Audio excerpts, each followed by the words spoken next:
would like to introduce myself in the way that I learned after a meeting with the Immigrant Youth Justice League back in 2010. This actually brought me a feeling of freedom and community that I didn't have before. My name is Maria, and I am undocumented. I am also the recipient of deferred action for childhood arrivals, but that is not permanent. My experience as an undocumented student is permanent. Today, Martha and I will be coming out of the shadows again. I remember my childhood full of joy, living in Mexico City. I remember the season leading to Dia de los Muertos. I remember markets full of the sugar skulls, full of papeles and pasuchil. I mean, the papel picado, the one to decorate. I also remember the flor de cempasúchil, actually, the smell of it. This is a memory that I just cannot get rid of. I am in love with my culture, and I cannot get rid of this longing to one day be able to experience it again. My dad had to migrate to the United States when I was 3 years old.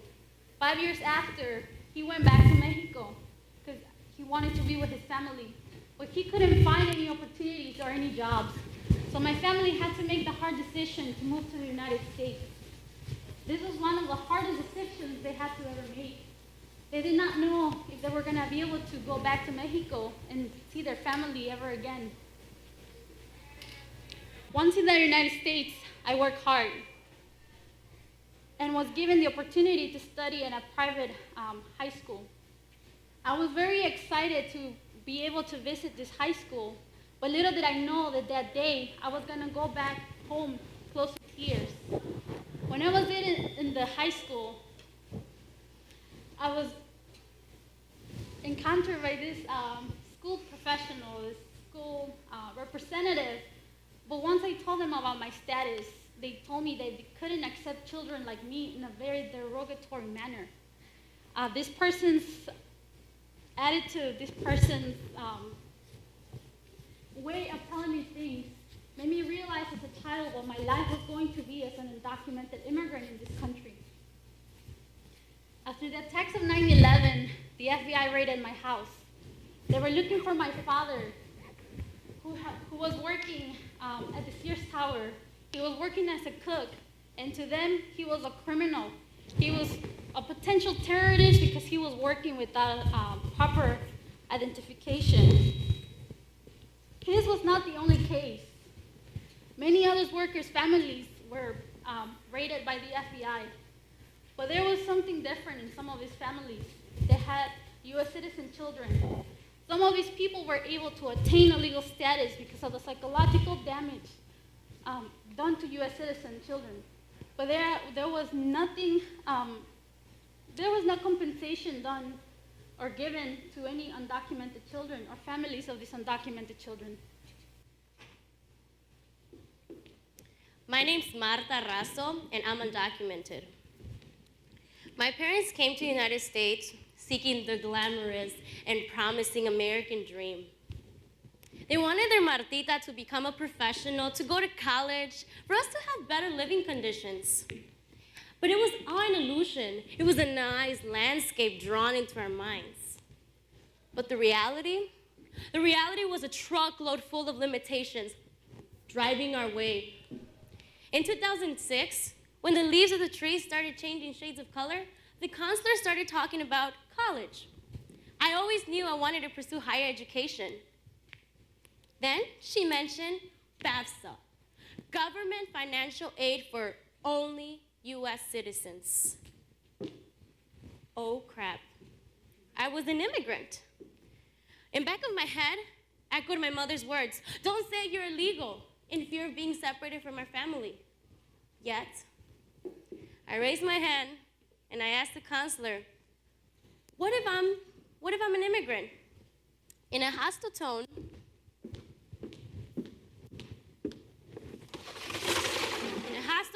she said, good luck. You know what? You can't even be in this country. You can't even get money. Why are you here? There is when I felt like a glass broke and it cut through my skin, breaking and piercing through my dreams. Since then, I realized that the world was a cold place where I could no longer be hopping around, motivated to learn tons. Since then, I've been living limitations. Limitations have been pressing on me and my family, continuous no's and rejections. 2 years ago, que en paz descanse, my grandmother died of cancer. My father has been whipped, has been kicked, and has been left crippled after that experience. He was not able to go see his mom. The only way he had her close was hearing her voice breaking over the phone. All we wanted to do is be next to her, be able to embrace her. We couldn't go leave flowers at her grave. Come on, we just want the opportunity to see our loved ones. At least see them before they pass away. Not being separated by a freaking border created by some cold-hearted leaders who act as if they don't have a family.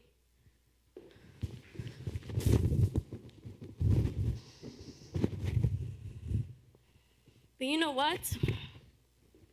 I'm not going to stop because the government does not support me financially. You know what? I have research options for undocumented students to go into higher education. I presented to hundreds of students at Curie High School. After that, I took a further step and I decided, well, I have to contribute, not just only talk about it and present. Like one of our speakers said, we talk too much, right? And we shouldn't talk too much.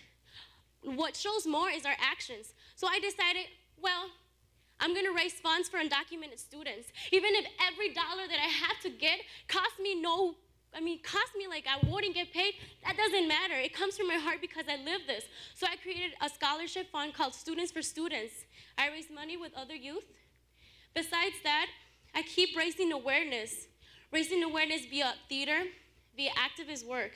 And I think best of all is that I set as an example. I'm a Latina studying at Illinois Institute of Technology, pursuing higher education, third year applied math, which is weird.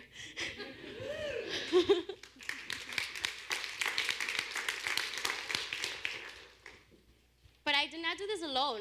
I always had a community, a support network behind me, and I feel very lucky and fortunate about that. So I had to take a year and a half off after graduating high school. I had to do this to be able to work full-time, to then enroll at one of the city colleges of Chicago part-time. Once I was enrolled at Harold Washington, I thought I was the only undocumented student.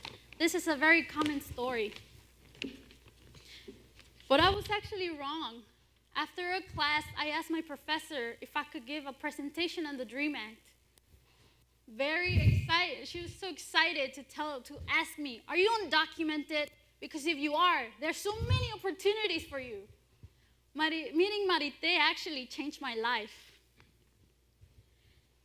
After giving the presentation on the DREAM Act, I decided to come out in front of my classroom. I decided to tell everyone my personal story as an undocumented immigrant. I was in front of a class full of tears, including Marité. I still remember that day. I did not know that doing this would actually open many doors full of opportunities. During this same time at UIC, the students were fighting to stop the deportation of a fellow student. He was also enrolled at Harold Washington College. Meeting them brought me once again the sense of community. I was witnessing youth defy all odds to try and stop the deportation of someone who many refused to actually help and instead criticized. Eventually, I co-founded the U.S. Leadership Scholarship at Harold Washington College. Once again, I did not do this alone. I did it with my community of fellow students. I talked about my status with great ease since I was never told to fear or to hide. Because of this, someone recommended I apply to IIT and even helped me face my fear of the application process. I was scared of being rejected again. But I was afraid because I did not want to relieve that rejection due to my status. It did not matter to me that I had a 4.0 GPA and a recommendation from the president of the school. I was a slave of the dream narrative. I burned out and got sick for 2 weeks without being able to go to school, all out of fear of not fitting that perfect image, that perfect description of what a dreamer is. I was scared of not being this perfect student deserving of legalization through the DREAM Act. Hearing both of our stories, you might think, well, they worked very hard, so they deserve an opportunity. Also, in us is reflected the student of excellence who, regardless any difficulties, would overcome any barrier, right? So we deserve legalization, correct? But what about those students who were not lucky enough like us? What about those students that did not live in the environment that allowed them to pursue higher education? What about those that were not able to wear a cap and gown? How about those who were not lucky to be guided by someone, supported by someone? How about those that couldn't bear with the disappointment, the depression, or the pain? Do they deserve legalization? Do they fit into that perfect image of what a dreamer is?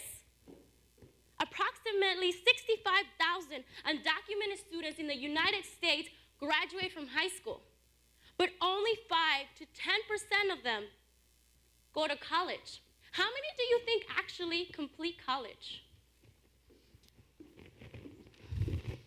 I refuse to be called a dreamer.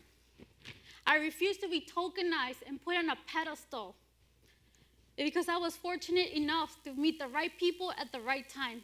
I refuse to be a tool of oppression for my community.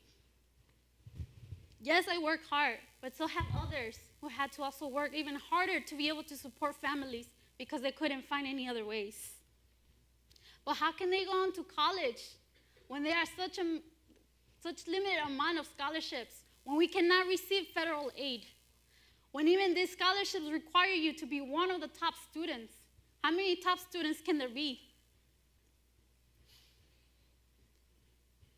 How can everyone in this situation be one of those top students when even these scholarships require you to be so perfect? I would like to ask you all to consider this dreamer term. I know that this term has been used as a political strategy to bring attention and to bring support for the undocumented youth to gain legalization. But it seems like we are only supporting that 5 to 10%. What about the 90 to 95%? They do not complete this checklist of perfection. This term not only makes others feel sorry for us, it also criminalizes our community. If I do not fall under this perfect term of the dreamer, do I then deserve to be deported? I was brought to this country as a child of no fault of my own. This is what we keep hearing again and again by politicians trying to bring legalization to the undocumented youth. If I deserve this opportunity because of this, if I was brought by no fault of my own, then whose fault is it? My parents? No. The immigration community continues to be terrorized and oppressed. We're part of a permanent underclass. Our parents and those youth who were not fortunate to apply to deferred action, they're still being hunted by this system's thirsty for profit and for money. However, those that were fortunate to apply to deferred action, they're still not free. They still have to deal with the fear that one day their parents could be separated from them. Family separation continues.